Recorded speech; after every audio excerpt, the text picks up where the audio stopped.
కాదు. శక్తివంతమైన ఆయుధం ఏంటి? తుపాక్యా? కాదు. అణుబాంబ? అంతకంటే కాదు. మరి ఏమిటి శక్తివంతమైన ఆయుధం అంటే? అది మౌనం. మీ ప్లాన్స్ అందరికీ చెప్పడం అంటే యుద్ధానికి వెళ్లే ముందే మీ ఆయుధాలను శత్రువుకు అప్పగించడం లాంటిది. 2,500 ఏళ్ల క్రితమే చాణక్యుడు హెచ్చరించాడు, నీ మనసులో ఉన్న ఆలోచనను నోటితో బయట పెట్టకు అని. చాణక్యుడి నీతి శాస్త్రంలోని ఈ అద్భుతమైన శ్లోకాన్ని ఒకసారి గమనించండి.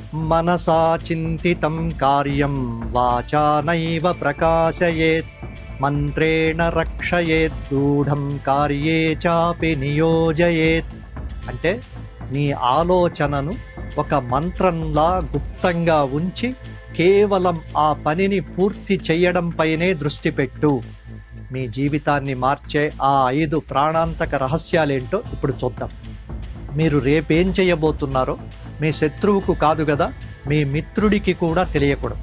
ఎందుకంటే మిత్రుడు ఎప్పుడు శత్రువు అవుతాడో ఎవరూ చెప్పలేరు. గుర్తుంచుకోండి, సింహం వేటాడే ముందు గర్జించదు, నిశ్శబ్దంగా అడుగులు వేస్తుంది. మీ లక్ష్యం కూడా అలాగే ఉండాలి. డబ్బు ఒక రక్షణ కవచం.